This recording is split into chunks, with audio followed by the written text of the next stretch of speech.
Hi! Welcome to this part of my guide and review featuring the FlexTale Solo Adventuring Toolkit. If you haven't seen the other parts of this guide and review, please check out the playlist in the description below. This time we are going to talk about experience, levels, and ways in which you can speed up gameplay in a solo session. So let's talk about experience first. As always, I am going to be reading some key paragraphs and I'm going to give you my opinions on them. So, many gaming groups have different approaches for gaining experience points, gaining levels, and homebrewing different approaches as well. For the most part, this book has been written on the assumption that the rules as written in the major supported rule systems are what you'll primarily be using to guide your solo experience and leveling. So, you can use your standard level up system or ways in which you can obtain experience points, but you get some suggestions, some ideas here that you can employ to obtain experience and levels differently. First, we have some considerations on experience and advancement. Unless you choose to do otherwise, you are free to use the established rules in your game system of choice for all manners of gameplay. Dictating encounter difficulty and composition, determining experience point rewards, calculating treasure, and all other factors of normal gameplay can be easily addressed simply by using the rules you already presumably know. There are three main reasons to make changes to this. Maybe you want a different approach altogether. Or maybe you prefer to recognize the increased difficulty that solo adventuring represents. Or perhaps you want to make things easier on yourself or quicker in order to accelerate the pace of solo gameplay. So yes, maybe sometimes you just want a change of pace. You want something out of the ordinary when it comes to obtaining experience points. Or yes, maybe you identify that some adventure modules are just too difficult for perhaps one or two characters, and you feel comfortable just playing with one or two characters. You don't want to create an entire party of adventurers, although there are systems that are great for that, like the quick and classic role-playing game. In that role-playing game, it's incredibly simple to handle or to run a party of 6 or perhaps 8 adventurers at the same time as a solo player. It's great. But like I said, maybe you want to stick to one or two adventurers, so you want to reward more experience points because they are having a more difficult time taking on the challenges of a particular module. Or maybe you just want to play on easy mode, and that's fine. You can obtain more experience points per encounter and level up faster. So here you have ideas on how to handle alternate approaches to experience points. You have a nice selection of alternate approaches that are entirely optional. Most of these replace the entire existing system and calculation of experience points of the system that you are using with a different mechanism. However, it's useful to remember that you don't gain experience points from combat as you normally would, in addition to gaining levels at milestones, for example, if you decide to use that approach.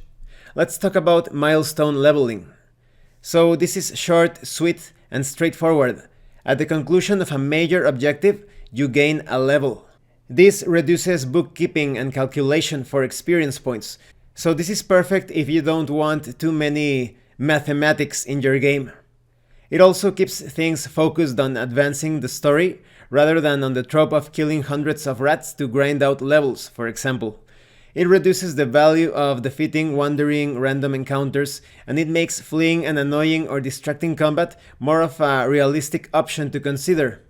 What qualifies as a major objective is really a function of the adventure you are playing, and the level of difficulty you are looking to achieve.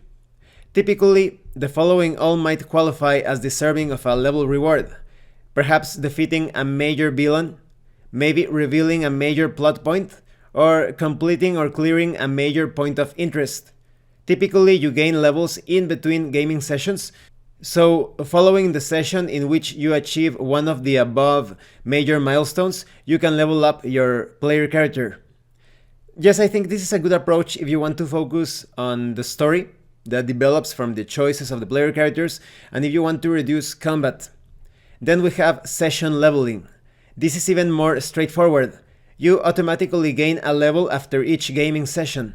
This is easy and compelling, but has its drawbacks. First, it tends to weaken or remove the traditional linkage between an accomplishment and gaining levels.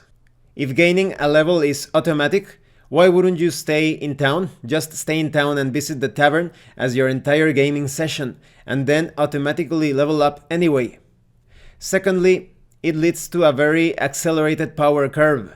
Most gaming groups take several, if not dozens, of sessions in between gaining levels. Doing so each and every gaming session means that you'll max out your level fairly quickly, which of course might be part of the attraction of this approach.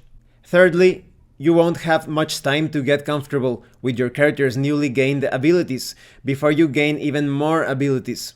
Who cares about this new second level spell, when in a few weeks you'll be able to cast 4th level spells? Finally, it can break published adventures pretty quickly. Nearly every single published module has a target level of player characters that is intended for.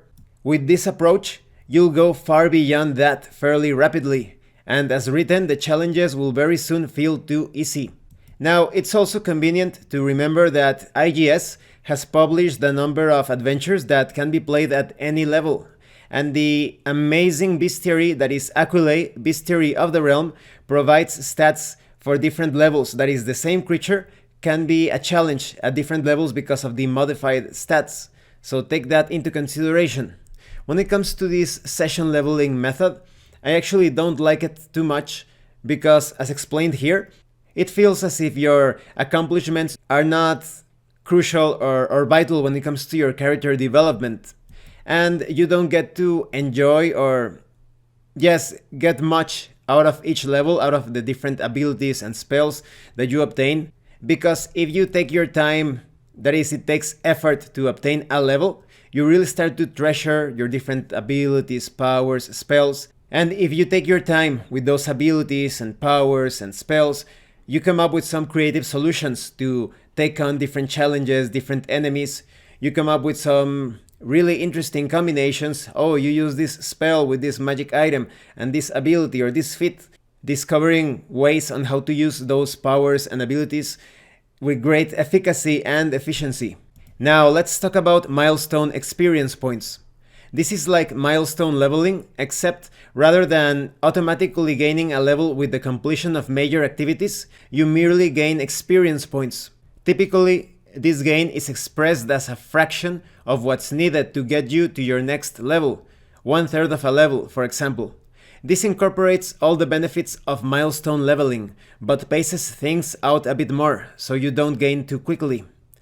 It also lets you treat far more types of gameplay accomplishments as milestones, and makes it more reasonable to achieve more than one of them in a single gaming session. Maybe you learn the king's dark secret and slay the vile dragon who was controlling him in a single session. That's 2 milestones, perhaps. Yes, I think this one is somewhat similar to milestone leveling, and I think it adds more granularity, more possibilities of valuing different accomplishments separately rather than milestone leveling, that it feels more like they take everything that happened between a milestone and they give you a level. Here you obtain experience points. It feels more granular if you want to handle it like that. Then we have details on quadded challenge, reward stars, and experience. There is a document available for free in the IGS page. Please check out the links in the description below. This is basically each time a character does something cool, that character obtains a reward star. A certain amount of those reward stars can be traded in to gain a level. So this is all about having a cool experience. This is not for every role-playing game, but I see this applying perfectly to anime style of role-playing games, or perhaps some pulpy role-playing games that want to represent those sorts of sensibilities or elements within a fiction. Then we have information on other factors. At the end of the day, most players enjoy certain elements of tabletop role-playing games more than other elements. As a solo player, you now have the opportunity to focus more on the components of the game that you most enjoy. There are rules adjustments and balance point handicaps indicated in this solo adventuring toolkit. We will talk more about those later on when we get to that section in a future part. But you can say that you take these rules adjustments and these handicaps and custom tailor your solo adventure, your solo session, so that it feels a bit easier, a bit harder, or there is some sort of balance in between. obtaining some perks, some bonuses, some enhanced capacities for your character, while obtaining some drawbacks or some defects. Next, we have information on quickening.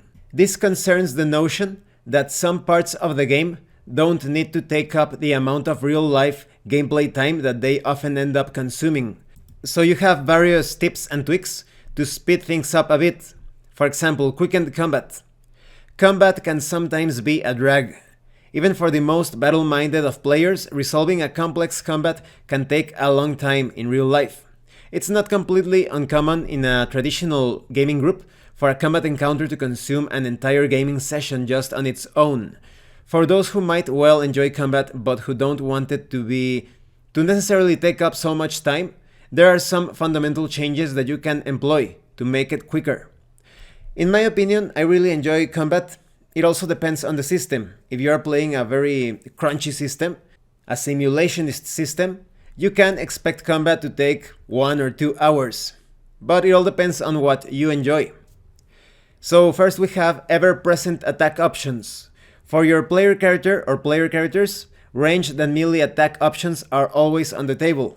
All ranged attacks have infinite range, and there is no penalty for firing point blank if you happen to specialize in ranged weaponry. You also have infinite range, that is, you can always attack an enemy from afar while using ranged weapons. You also have quickened initiative. You always go first, then the enemy, every combat, every round. There's also surprise. If you surprise the enemy, you get a bonus entire round of combat for free before the normal turn taking begins. There's also quickened spell preparation. You automatically prepare or memorize or otherwise recover spellcasting abilities completely every short rest. This includes special abilities. There's also quickened rest. Short rests are long rests. This refers to Dungeons & Dragons 5th edition. Short rests automatically happen in between each and every combat encounter. There's also auto-healing. Your player characters automatically heal back to their hit point maximum with every long rest. There's also quickened advancement. You start the game at level 5 if you like, or whatever level you prefer. So all of this makes the session a bit easier in my opinion and focuses more on storytelling. It removes many of the tactical and strategic considerations of combat. So I don't like it too much, but in some cases, it's possible to use it to speed up things if you desire that sort of experience, of course. And this concludes this part of the guide and review. Thanks for watching. If you have any comments or questions, please let me know. And thank you so much to those of you that have been supporting the channel by sending drive-thru RPG gift certificates. If anyone else wants to further support the channel, the information on how to do that will be in the description below. Once again, thank you and see you later.